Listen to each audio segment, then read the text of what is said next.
तूफान आना भी जरूरी है। उसी वक्त पता चलता है कि कौन हाथ पकड़ता है और कौन हाथ छोड़ता है। नमस्कार दोस्तों, मैं मनीष कुमावत आज फिर से एक और पॉजिटिव सोच की कहानी के साथ। दोस्तों, जिंदगी अक्सर इम्तिहान लेती है। कुछ लोग होते हैं जो घुटने टेक देते हैं और कुछ लोग होते हैं जो उनके सामने चुनौती बन के खड़े होते हैं और वो ही इतिहास रचते हैं। दोस्तों, आज हम जोधपुर के रहने वाले राकेश मेहता की कहानी सुनने जा रहे हैं, जिन्होंने मुंबई जैसे अनजान महानगर में अपने सपनों का सफर शुरू करा। विपरीत परिस्थितियों में भी धैर्य और ईमानदारी से काम करते चले गए और आज अपने व्यापार का साम्राज्य फैला चुके हैं और मानव कल्याण के कार्यों में भी बढ़ चढ़कर हिस्सा लेते हैं। तो आइए दोस्तों, सुनते हैं एक और पॉजिटिव सोच की कहानी राकेश मेहता के बारे में। कई व्यक्ति जीवन में मिली असफलताओं से हताश होने के बजाय उन्हें चुनौती के रूप में स्वीकार करके अपने साहस और आत्मविश्वास के बल पर बड़ी सफलता में बदल देते हैं। सन 1964 में राजस्थान के जोधपुर शहर में जन्मे राकेश मेहता की भी ऐसी ही कहानी है, जिसे बीकॉम में कम अंक प्राप्त होने के कारण जोधपुर के बहुत से चार्टेड अकाउंटेंट्स ने उन्हें सीए करने के लिए हतोत्साहित किया। लेकिन असफलताओं से चुनौती स्वीकार करने की शक्ति ने उन्हें मुंबई में एक प्रतिष्ठित चार्टर्ड अकाउंटेंट व शेयर बाजार की एक बड़ी कंपनी का मालिक बना दिया। जब राकेश मेहता को जोधपुर में किसी भी सीए ने अवसर नहीं दिया तो वे अपने घर की आराम की जिंदगी त्याग कर अपने लक्ष्य प्राप्ति के लिए मुंबई आ गए। मुंबई आकर अपनी मेहनत, प्रयास और सूझबूझ से सीए बन गए और शीघ्र ही उन्होंने अपना एक ऑफिस भी बना लिया। जब उनकी सीए की प्रैक्टिस जम गई तो उन्हें वह काम कोई खास चुनौतीपूर्ण नहीं लगा। कामकाज में कुछ समझौते बिना मन से करने पड़ते थे। लगभग उसी समय उन्होंने अपने एक साथी के साथ शेयर बाजार में निवेश की कोशिश की।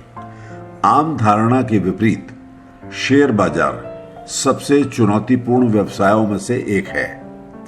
इसमें निवेश करने के लिए व इस पेशे में जाने के लिए बहुत ज्ञान, मेहनत व धैर्य की आवश्यकता होती है। एक बार जब कोई व्यक्ति इसमें महारत हासिल कर लेता है तभी इस व्यवसाय में टिक पाता है। जब राकेश ने इक्विटी और फंड मैनेजमेंट में काम शुरू किया तो उन्हें म्यूचुअल फंड व्यवसाय में एक बड़ा अवसर मिला और इसके परिणाम स्वरूप उन्होंने सन 1995 में बॉम्बे स्टॉक एक्सचेंज की 4.25 करोड़ रुपए की फीस जमा करवाकर उसकी सदस्यता ले ली। उस समय राकेश मेहता की यह एक बहुत बड़ी सफलता थी। कुछ समय बाद जब मेहता स्टॉक एक्सचेंज के व्यवसाय का अच्छा आनंद ले रहे थे, उन्हीं दिनों केतन पारी घोटाला उजागर हो गया। सभी की तरह राकेश मेहता को भी बहुत घाटा हुआ। उस समय उनका साथी उनसे दूर हो गया और उन्हीं दिनों राकेश मेहता को कोई स्वास्थ्य संबंधी समस्या भी हो गई। इस विपत्ति के समय में वे शांत रहे और धैर्य रखा और वापस से व्यवसाय को ठीक करने लगे। ग्राहकों का भरोसा जीतना एक मुश्किल काम था, लेकिन अपनी ईमानदारी और सूझबूझ के कारण वे कामयाब रहे। आज मेहता समूह को एक प्रतिष्ठित पूंजी बाजार के माध्यम, सलाहकारों व वित्तीय सेवा प्रदान करने वाली कंपनी के रूप में जाना जाता है।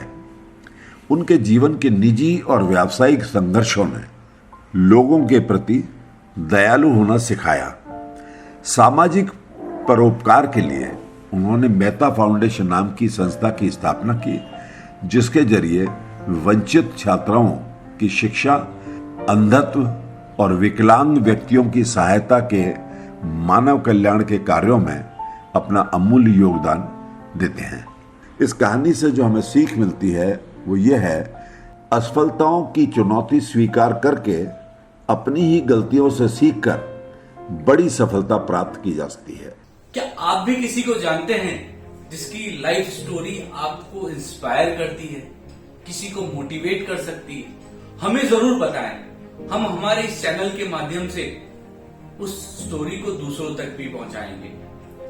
इस कहानी को लाइक और शेयर करना ना भूलें। आपके अभी तक के प्यार और सहयोग के लिए आपका पूरी टीम की तरफ से बहुत बहुत आभार, और इस चैनल को सब्सक्राइब करना ना भूलें। Thank you very much.